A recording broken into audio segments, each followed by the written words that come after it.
This conference will now be recorded. IAS 36 के अंदर जब हम वैल्यू एंड यूज लेते हैं, IAS 36 के अंदर जब हम वैल्यू एंड यूज लेते हैं तो उसमें कुछ स्टैंडर्ड ने हमें चीजें बताई हैं कि कौन सी चीजें आपने इंक्लूड करनी है, कैश फ्लो समझना है, और कौन सी चीजें नहीं करनी। कहते हैं कि आपने ये चीजें लाजमी इंक्लूड करनी है और ये चीजें लाजमी नॉट इंक्लूड। लो जनाब, पहली चीज जो इंक्लूड करनी है, cash inflow from continued use of asset. मतलब आपने ये देखना है कि आप उसका कंटिन्यूसली यूज करेंगे, वो उससे जो कैश फ्लो आएगा वो। फिर लिखा हुआ है cash outflow will be necessarily incurred to generate the cash inflow. कहता है आउटफ्लो सिर्फ वो लेना है जो इनफ्लो को जनरेट करने के लिए इस्तेमाल हो रहा है, जैसे मैचिंग कॉन्सेप्ट लेते हैं, और उसकी जो नेट डिस्पोजल वैल्यू है at the end of useful life, वो भी आपने इंक्लूड करनी है। जो करंट ईयर की डिस्पोजल वैल्यू होती है ना, वो फेयर वैल्यू के लिए इस्तेमाल होती है, और जो यूजफुल लाइफ के एंड पे होती है वो इनफ्लो के लिए इस्तेमाल होती है। नॉट इंक्लूड एक्टिविटी में देखें, कहते हैं फाइनेंसिंग एक्टिविटी की कोई चीज शामिल नहीं करनी, मतलब इंटरेस्ट वगैरह, बैंक चार्जेस वगैरह आपने शामिल इंक्लूड नहीं करनी। क्वेश्चन के अंदर जिंदगी में कभी, ये आगे एमएफए में आपने बड़े स्ट्रेट फॉरवर्ड चीजें पढ़नी है, इन्वेस्टमेंट अप्रेजल का चैप्टर है, लेकिन यहाँ पर आपने फाइनेंसिंग एक्टिविटी की कोई चीज, मतलब इंटरेस्ट, आपने उसको ना इनफ्लो समझना है ना आउटफ्लो समझना है। फिर उसके बाद लिखा हुआ इनकम टैक्स, ना रिसीट ना पेमेंट। फिर cash flow arise from a future restricting which entity is not yet committed. मतलब अगर फ्यूचर में कोई आपने एसेट में इंप्रूवमेंट करनी है या एसेट में कोई कमी करनी है, उससे अगर कोई कैश फ्लो में चेंज आता है तो वो भी कंसीडर नहीं करना। कि फ्यूचर के अंदर अगर आप कोई अपनी एसेट की एफिशिएंसी इंप्रूव करने से कैश फ्लो चेंज हो जाएंगे तो आपने वो कंसीडर नहीं करने, आपने करंट सिचुएशन वाले एसेट के कैश फ्लो कंसीडर करते हैं। डन। यहां पर लिखा हुआ है cash flow are estimated for the current condition. फिर जनाब जरा गौर से नीचे वाली लाइन पढ़ें, the discount rate must be pre tax rate that reflect current market assessment. Pre tax, तो क्योंकि बात, तो एक दफा एक नजर पढ़ लिया करें, और ये स्पेशली नोट लिखे होते हैं ये लाजमी पढ़ा करें। इससे इंशाल्लाह कभी भी ऐसा कोई क्वेश्चन नहीं होगा कि जो आप ना कर पाए या कोई ऐसी इंफॉर्मेशन नहीं होगी। चले जनाब हमारे फैक्ट्री बिल्डिंग पे आते हैं। कल हमने मैन्युफैक्चरिंग प्लांट भी कर लिया था, और साथ हमने लैंड के बारे में भी देख लिया था। अब हमने देखते हैं फैक्ट्री बिल्डिंग को, देखते हैं कि लिखा हुआ है ऑन 1 मार्च, और हमने 2 सालों के बनाने हैं, एक्सट्रैक्ट बना रहे थे। बाकी एक्सट्रैक्ट आप उसी सवाल में एडजस्ट कर लीजिएगा, मैं यहाँ पर ही ऐड कर देता हूँ। यानी एक साइड पर मैं बना देता हूँ एसओसीआई के एक्सट्रैक्ट, और एक साइड पर बना देता हूँ एसओएफपी के एक्सट्रैक्ट।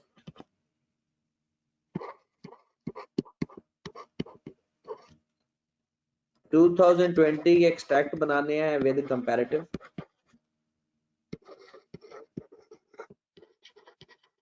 डन। तो अभी हम फिर वर्किंग कर लें, ये कोई इतना मुश्किल सवाल नहीं है। दूसरे लफ्जों में कि इस सवाल के अंदर ना सिर्फ बोरिंग कॉस्ट का कॉन्सेप्ट है, इसमें इस सवाल के अंदर बोरिंग कॉस्ट प्लस क्या था, borrowing cost plus government grant का कॉन्सेप्ट है जी।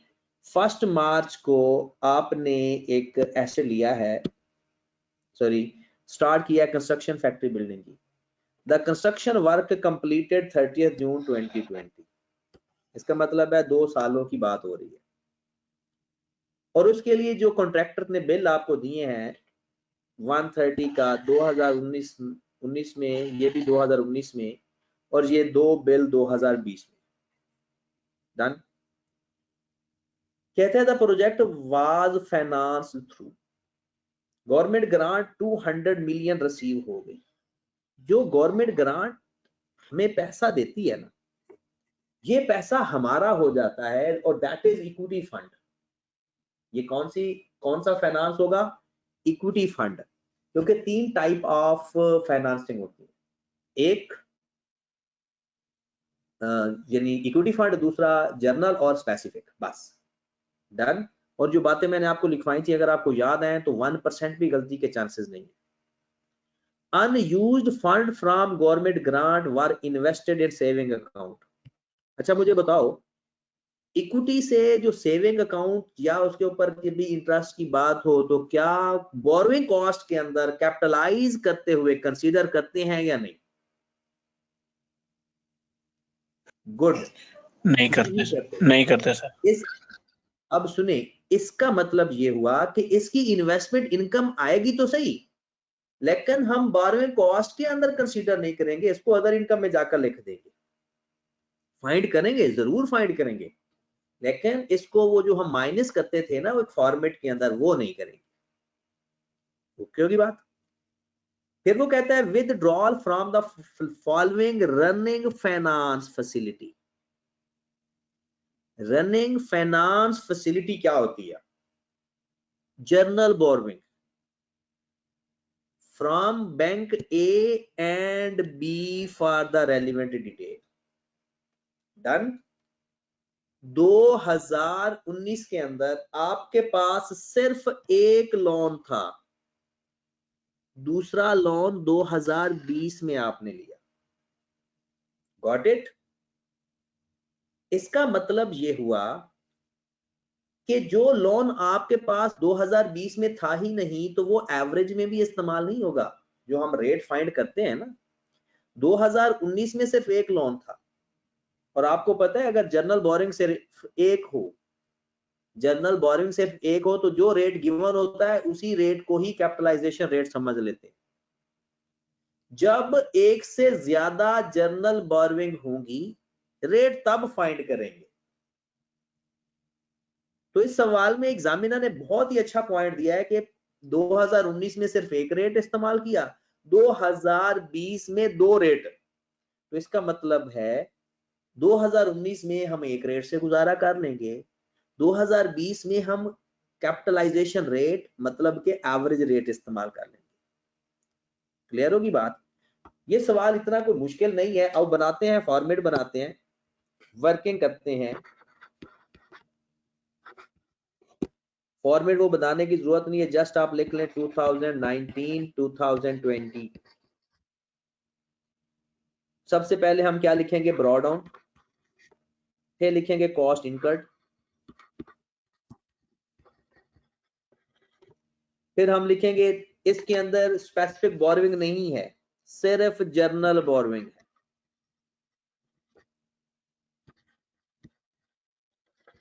लो जनाब, ये टोटल हमारे कॉलम बने।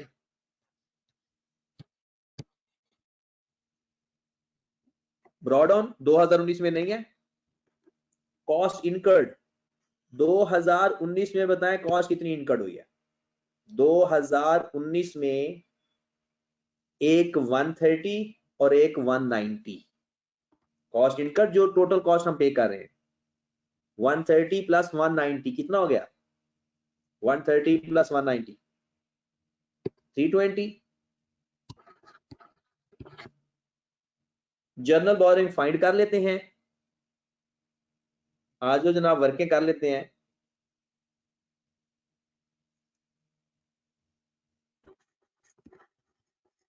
जर्नल बोरिंग वही तरीका, डेट, जिस डेट को पेमेंट की, पेमेंट की कितनी, multiplied by rate multiplied by time factor. Done. और क्योंकि 2 सालों का काम करना है इसलिए हम जो थोड़ी सी वर्किंग है वो पूरी कर लेते हैं। 2019 में कैपिटलाइजेशन रेट फाइंड नहीं करेंगे। 2020 के अंदर क्योंकि 2 लोन हो गए, तो अगर 2020 तक हम बात चली जाएगी तो हम कैपिटलाइजेशन रेट फाइंड कर लेते हैं। और कैपिटलाइजेशन रेट का फार्मूला आपको पता है, कैपिटलाइजेशन रेट का interest over outstanding loan, weighted average capital outstanding loan, याद होगा आपको, मल्टीप्लाइड बाय 100। इस सवाल के अंदर उसने हमसे कोई वर्किंग नहीं करवाई, एवरेज बैलेंस भी दे दिया और दोनों लोन का मार्कअप भी दे दिया। 2020 के अंदर जितना इंटरेस्ट बनता है वो भी दे दिया और एवरेज बैलेंस भी दे दिया। जो हम फाइंड करते हैं आउटस्टैंडिंग लोन, वो एवरेज ही होता है। ओके की बात। अहमद भाई का फिर वही सवाल है कि सर आपने कैपिटलाइजेशन 2020 में क्यों निकाले? अहमद भाई 2020 में लोन ही एक था। अगर आप गौर फरमाएं, बैंक ए के नीचे देखें डेट लिखी हुई है और बैंक बी की डेट 2020 में लिखी हुई है, तो 2019 में सिर्फ एक लोन था, 2020 में 2 लोन है। इसलिए हम क्या करते हैं जनाब, 36 plus 21 divided by 450 multiplied by 100।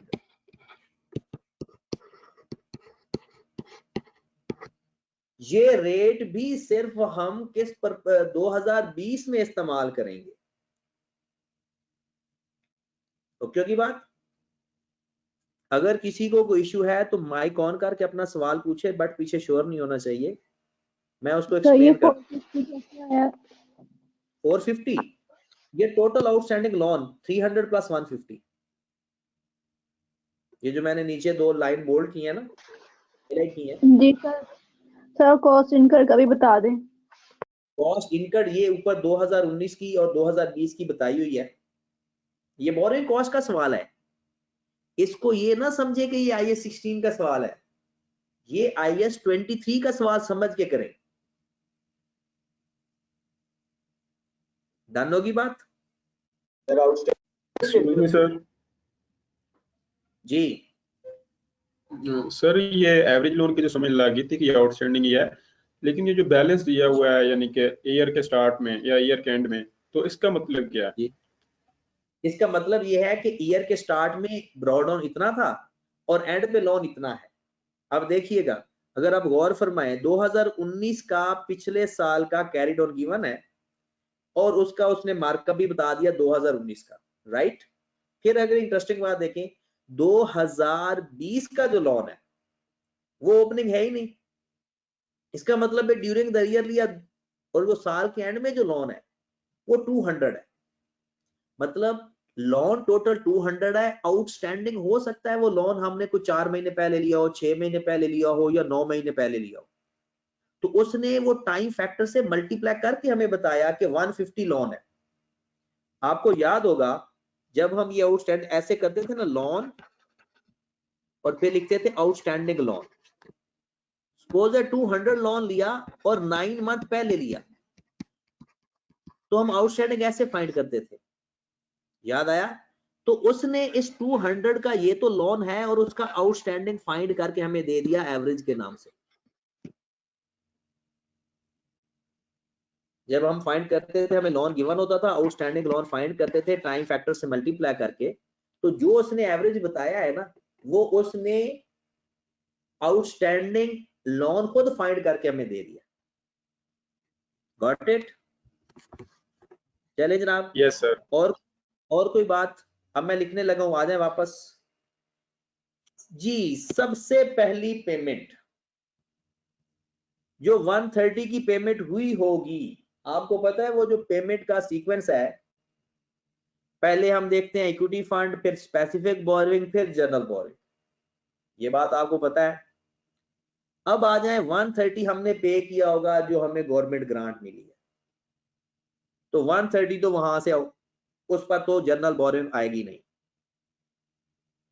फिर 190 में से 70 पे हुआ होगा गवर्नमेंट ग्रांट से, बाकी जो अमाउंट है वो पे हुई होगी जनरल बोरोइंग से।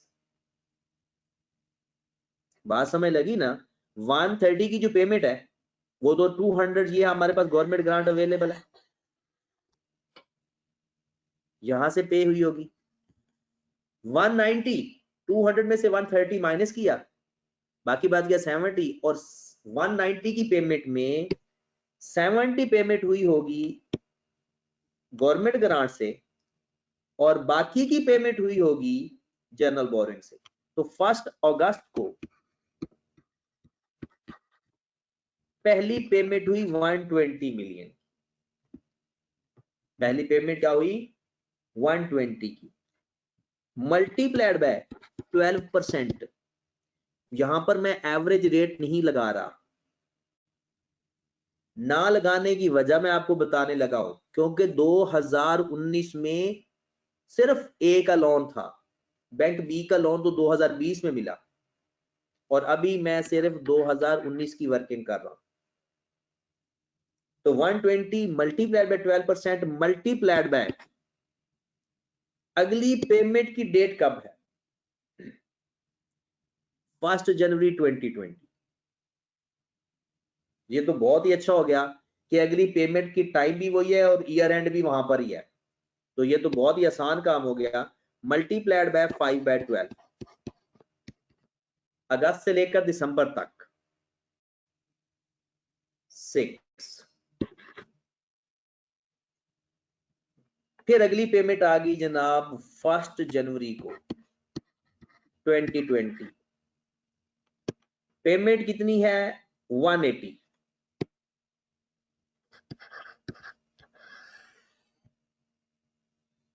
कितना हो गया? 300, क्योंकि ऐड करते होते हैं। Multiplied by 12.67%। अब मैं 2020 के लिए 12.67% रेट अप्लाई करूंगा, क्योंकि अब बैंक ए और बैंक बी दोनों के लोन है। पिछले साल सिर्फ एक बैंक का लोन था, तो जब एक बैंक का लोन हो तो एवरेज रेट नहीं आता, जब एक से ज्यादा लोन होंगे तब हम एवरेज रेट ले लें। मल्टीप्लाइड बाय अगली पेमेंट तो लेट है,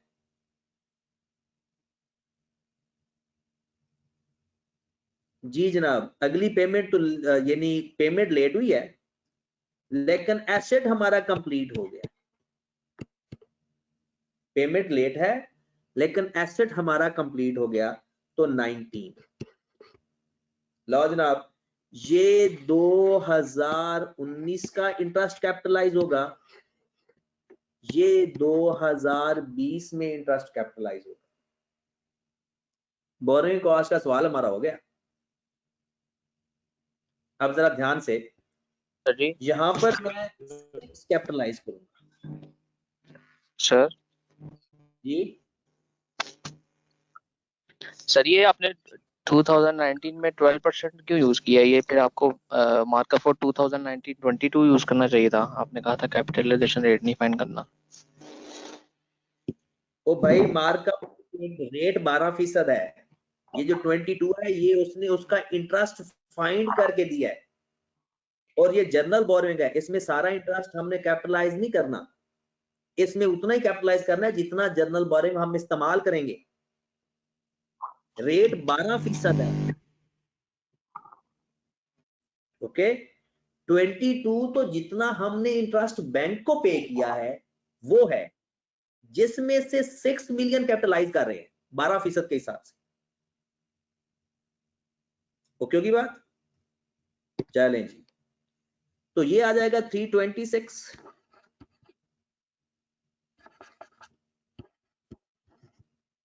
ब्रॉडऑन आ गया 326। 2020 में कॉस्ट कितनी इनकर्ड हुई है?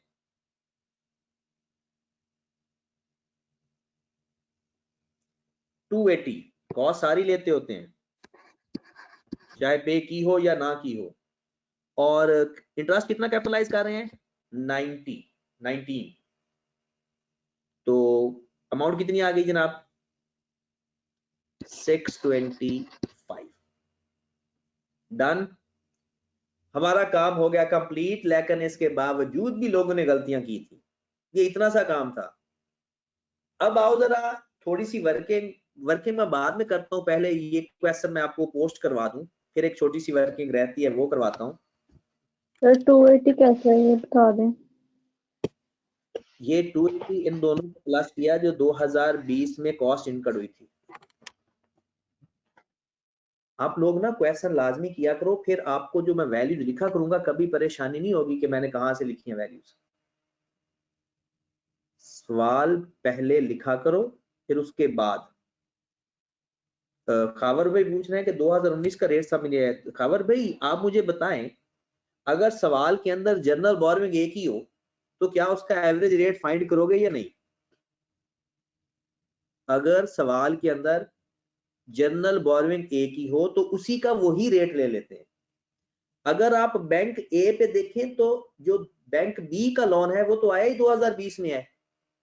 बैंक बी की डेट पर गौर फरमाएं, वो 2020 में आया था। 2019 में जनरल बोरोइंग सिर्फ एक बैंक से ली थी, तो वही रेट इस्तेमाल किया 2019 में। फिर जब 2020 आया तो दो बैंक हो गए, दो बैंक बी का भी लोन हमारे पास आ गया, बैंक ए का भी पहले था। फिर हमने क्या किया कि उसके एवरेज रेट फाइंड किया, क्योंकि जब रेट एक से ज्यादा हो जाएंगे तो डिफरेंट रेट तो इस्तेमाल करने नहीं थे। फिर हमने एवरेज रेट इस्तेमाल किया। डन। मैं दोबारा कह रहा हूं, ये 60 सेक्शंस हैं आपके लिए। जब आपको जो सवाल दिए जाएंगे आप करके आया करो, फिर उसके बाद इंजॉय किया करो, फिर आपको ज्यादा अच्छी समझ में। चले जनाब जी। जब हम पेमेंट वगैरह करते हैं तो हम देखते हैं कि बोरिंग कॉस्ट में जो पहली पेमेंट की है उसके अगली पेमेंट तक का टाइम या फिर एंड तक, जब तक हमारी कंस्ट्रक्शन कंप्लीट नहीं होती तब तक का टाइम ले लें, दोनों ऑप्शन होती है हमारे पास। और तो इस क्वेश्चन में अगर दूसरी बात ये भी होता है, साल एंड को भी देखते हैं, ईयर एंड को भी देखते सर, हैं। ईयर एंड को भी देखते हैं। तो ईयर एंड को भी देखते हैं। तो अगर अब हम जो पहली पेमेंट की थी अराउंड अबाउट जो 120 थी, तो उसको हम अगर सेपरेटली 120 जो थी बोरिंग कॉस्ट में से, उसको हम सेपरेटली लेकर चलें तो सेपरेटली फिर उस पर तो 12% रेट बनेगा। तो उस तरह से करें तो एक पर 12% और एक पर एवरेज रेट लगेगा कैपिटलाइजेशन वाला।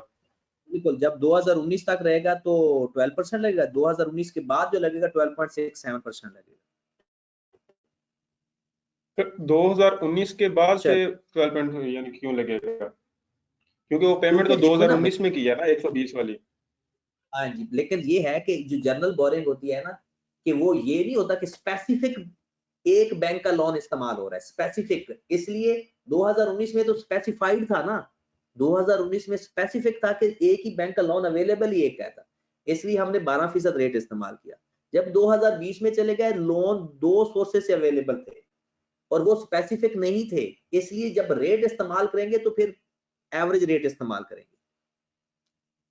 सर मैं आपकी बात को अंडरस्टैंड कर रहा हूँ, मैं भी यही बात कर रहा हूँ कि जब 2019 में स्पेसिफिक लोन था तो उसको जब अलग ट्रीट करेंगे तो 2020 में भी अगर उसका इंटरेस्ट होगा तो वो भी स्पेसिफिक ही होगा ना, उसको कैपिटलाइजेशन में नहीं करेंगे। वो स्पेसिफिक, रहील भाई मेरी बात सुने, जो बैंक ए का लोन है वो स्पेसिफिक नहीं है, वो रनिंग फाइनेंस है। Running finance always general boring, वो इसलिए 2019 में 12% लिया, कोई और लोन था ही नहीं। सर मैं स्पेसिफिक इस सेंस में कह रहा हूँ, मींस कि वो सेपरेट है एक। आप सुने खामोशी से, देखिए बैंक ए 2019 में था तो हमने उसी के रेट इस्तेमाल किया। 2020 में दो बैंक हो गए, तो अब ये तो है ही जर्नल, और जर्नल का मतलब ही यही है कि हम किसी भी बैंक की अमाउंट इस्तेमाल की जा सकती है। तो इट इज नॉट स्पेसिफाइड कि जो हम पैसे पे कर रहे हैं वो बैंक ए से पे कर रहे हैं या बी से पे कर रहे हैं, ये तो पता ही नहीं है हमें। कौन सा रेट इस्तेमाल करें ये भी नहीं पता। 2019 में तो हमने पे कर दिए बैंक ए से ही, लेकिन 2020 में जो 180 मिलियन आप पे कर रहे हो, क्या ये स्पेसिफाइड है कि बैंक ए से ही पे किया? नहीं। इसका नहीं पता हमें कि ये बैंक ए से पे किया है या ये बैंक बी से पे किया है, इसलिए हम जर्नल रेट लेंगे 2019 तक 12, लेकिन 2020 में चाहे आप उसको अलग भी लेकर चलेंगे तब भी आपने रेट जर्नल ये इस्तेमाल करना है। हाँ जी, ओके सर, थैंक यू। आगे चलते हैं। आगे कुछ बातें हैं छोटी छोटी सी, पहले तो मैं ये इसको खत्म करने लगा हूं। आप ऐसा करो कि 6 महीने की डेप्रिसिएशन भी ले लो, क्योंकि एसेट हमारा कंप्लीट हो गया था 30 जून को, ठीक है। और एसेट की टोटल कॉस्ट कितनी फाइंड की थी आपने अभी? 625 सर। 625 625 को डिवाइड किस पे कर देंगे? कितनी लाइफ उसने बताई थी? 25 साल। मल्टीप्लाई 12.5 से। जी जनाब, कितनी डेप्शन आ गई इसकी? 12.5। लो जनाब, पहले मैं ये फैक्ट्स लिखवा लूं आपको, उसके बाद इसकी जो वो सरप्लस फंड उसने इन्वेस्ट किया तो उसकी बात करता हूं। लॉज मेरे भाई जरा गौर फरमाएं, कैपिटल वर्क इन प्रोग्रेस 2019 में ये कैपिटल वर्क इन प्रोग्रेस था। कितनी अमाउंट थी इसकी? 2326 या 126? 2019 में कितनी थी इसकी अमाउंट? वर्किंग चेक करके बताएं। 326 नहीं आएगा सर इसमें? 326, ठीक है। और जब एसेट कंप्लीट हो गया फिर आएगा फैक्ट्री बिल्डिंग के नाम से, और फैक्ट्री बिल्डिंग के नाम से भी आएगा किस अमाउंट से? 625 माइनस 12.5। 625 माइनस 12.5 कितनी अमाउंट आ गई? 612.25।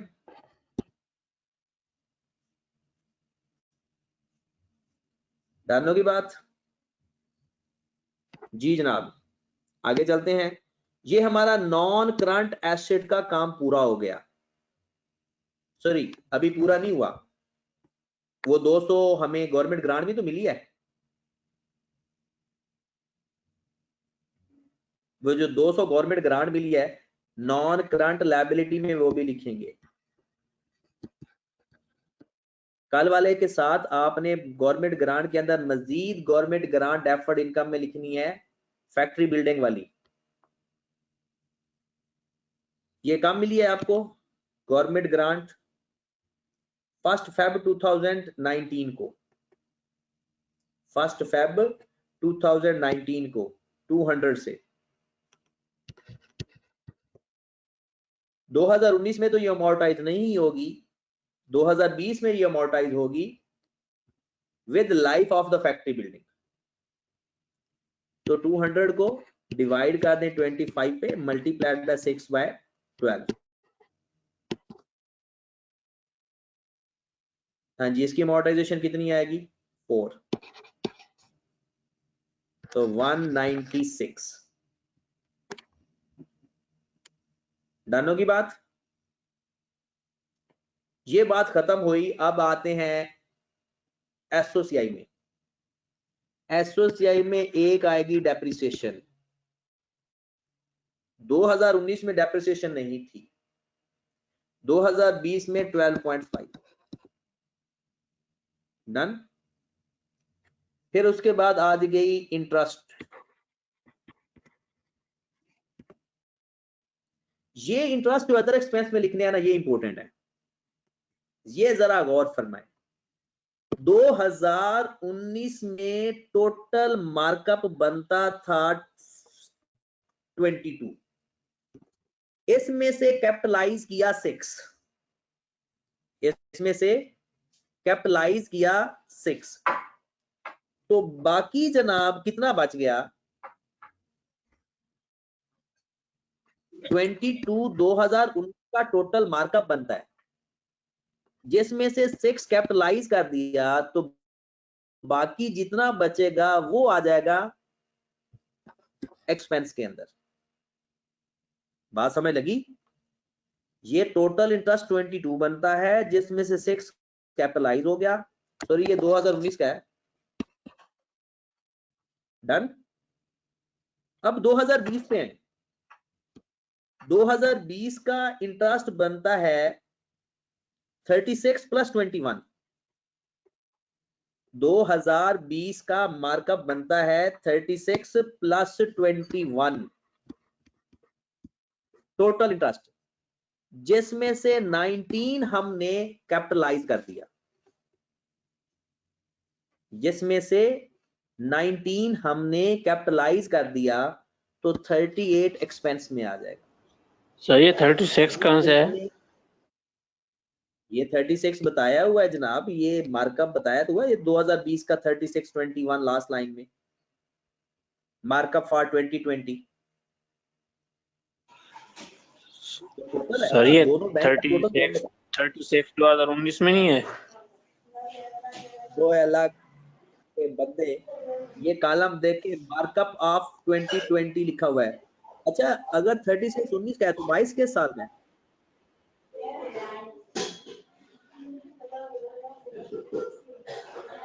अगर आपने माइक ऑफ कर दिया करो, बस मेरी बात सुनो। अगर 36 आप कह रहे हो तो ये मार्कअप मेरे भाई क्या हो गया आपको, ये लिखा हुआ है, ये 22 है 19 का, और ये दोनों बैंक है ना, दोनों बैंक का अलग अलग उसने लोन बताया है, हमने इंटरेस्ट बताया है, और हमने एवरेज फाइंड कर ली है। डन होगी बात।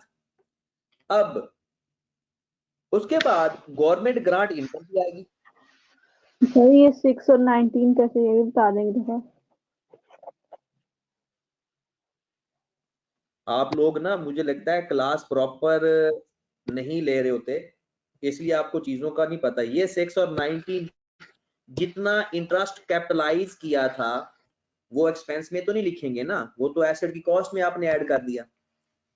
उसने हमें टोटल इंटरेस्ट बता दिया, उस टोटल इंटरेस्ट में से जितना इंटरेस्ट कैपिटलाइज हो गया वो निकाल के बाकी जो इंटरेस्ट बचेगा वो हमने प्रॉफिट एंड लॉस अकाउंट में लिख दिया, क्योंकि बैंक को तो हमने पूरा इंटरेस्ट देना है ना, लेकिन सारा इंटरेस्ट हमने कैपिटलाइज नहीं किया। जितना बोरोइंग कॉस्ट में कैपिटलाइज हुआ वो इधर आ जाएगा, बाकी का सारा एक्सपेंस में चला जाएगा। अब अगली बात और भी गौर से सुने, गवर्नमेंट ग्रांट इनकम 2019 में तो हमने अमोर्टाइजेशन स्टार्ट नहीं की थी, 2020 में स्टार्ट की थी, वो 4 आ गई। डन। इसमें एक और इंपॉर्टेंट चीज है, इसमें जो गवर्नमेंट ग्रांट के लिए आपने टेम्परेरी इनकम इन्वेस्टमेंट इनकम की थी ना, इन्वेस्टमेंट इनकम, वो सरप्लस फंड बचा था, वो आएगा जरूर, लेकिन कैपिटलाइज नहीं होगा, मतलब बोरिंग कॉस्ट में नहीं जाएगा, वो यहां पर आकर इनकम शो हो जाएगा। ओके की बात। उसके बाद आप लोगों ने 2019 के एंड पे जो आपका लोन बचता था वो भी आपने लिखना है, क्योंकि 2019 में 250 मिलियन का बैलेंस है और 2020 में 550 का है, मतलब आपने नॉन करंट लायबिलिटी में 2019 में जो लोन लिखना है वो 250 है, ये तो गिवन है ना बैलेंस 2019 का ये, और 2020 का बैलेंस है 550, 350 पहले और 200 दूसरा, 550, ये तो सिंपल आपने शो करते हैं। डन। अब लास्ट वर्किंग पे आए, आखिरी इंपॉर्टेंट वर्किंग है। हाँ जी, एक भाई साहब पूछ रहे हैं कि सर अगर स्पेसिफिक इन्वेस्टमेंट इनकम होती तो वो बोरिंग कॉस्ट से माइनस हो जाती। लो जनाब, 1 फेब को 2019 को आपको 200 मिलियन की बोरिंग कॉस्ट मिली थी, सॉरी गवर्नमेंट ग्रांट मिली थी। इससे आपने कोई पेमेंट नहीं की, बल्कि आपने पेमेंट की थी 1 मार्च को, तो 8% के हिसाब से 1 महीने के लिए ये इन्वेस्ट रहा, तो कितनी अमाउंट आ जाएगी? 200, 8% है ना रेट। हाँ जी, अगली पेमेंट 1 मार्च को है तो 1.33। फिर 1 मार्च 2019 को आपने पेमेंट की 200 माइनस 130, हमारे पास 70 बच गया। 70 मल्टीप्लाइड बाय 8% मल्टीप्लाइड बाय अगली पेमेंट का टाइम, अगली पेमेंट का टाइम बताया ना पहले 5/12 2.33, तो यही आ रहा है। अब टोटल कर लें फिर 3.66, क्योंकि उसके बाद तो पैसे खत्म हो गए ना। 70 के बाद तो हमने पेमेंट की थी ज्यादा, तो पैसे खत्म हो गए थे। ये जो इन्वेस्टमेंट इनकम आ रही है आपको बोरोइंग कॉस्ट के ऊपर, ये हमारी अदर इनकम है, और ये सिर्फ 2019 में आई थी, 2020 में नहीं आई थी, क्योंकि 2019 में ही पैसे खत्म हो गए थे इन्वेस्टमेंट इनकम और गवर्नमेंट ग्रांट। जी जनाब, क्वेश्चन हमारा हो गया कंप्लीट। आपने ये क्वेश्चन ऐड करना है कल वाले क्वेश्चन के अंदर ही, ठीक है। डेप्रिसिएशन भी आ गई, कैपिटल वर्क इन प्रोग्रेस भी आ गई। ये चीजें होती आसान है लेकिन ज्यादा होती हैं, कोई ना कोई चीज लिखना बंदा भूल जाता है। ठीक है मेरे भाई, चलें जनाब। सर कल वाली रिकॉर्डिंग भी भेज दें। हाँ जी, मैं कल वाली रिकॉर्डिंग भेज दूंगा इंशाल्लाह। कल आपने जो काम करना है वो काइंडली देख लीजिए। कल आप जो पेपर करना है। जी वालेकुम सलाम। सर ये ना बोरोइंग कॉस्ट और सर ये बोरोइंग कॉस्ट और दूसरा ये गवर्नमेंट ग्रांट, सर इन दोनों को जो रिलेट करके ना सर ये बड़ी कंफ्यूजन आ रही है। काइंडली इसका इन दोनों को जहाँ जो रिलेट होता है ना, इसके थोड़े से समरी बता दें सर। भाई परेशान ना हो, जितना मर्जी वो रिलेट कर लेना, आप उनको ना उसके ऊपर रूल अप्लाई करते जाएं, कुछ भी नहीं होगा, क्वेश्चन हो जाएगा। एक दो दफा कंफ्यूज करेगा ना, जब एक दो दफा प्रैक्टिस हो जाएगी कोई परेशानी नहीं होगी। आपने 2021 का पेपर आपने करना है, मैं आपको अभी मैसेज करता हूँ कि उसमें से क्वेश्चन कौन सा करना है, ठीक है। और कल हमारी इंशाल्लाह हाइब्रिड क्लास होगी कि जो बंदा ऑनलाइन लेना चाहे वो ऑनलाइन ले ले, और जिसने फिजिकल लेना है तो टाइम यही होगा, तो वो फिजिकल भी सामने आकर बैठ सकता है। फायदा नहीं होना, मैं आपको कह रहा हूँ, क्योंकि मैंने वो टाइमिंग यही होगी फिलहाल जो चल रही है। ठीक है जनाब, ओके जी, अल्लाह।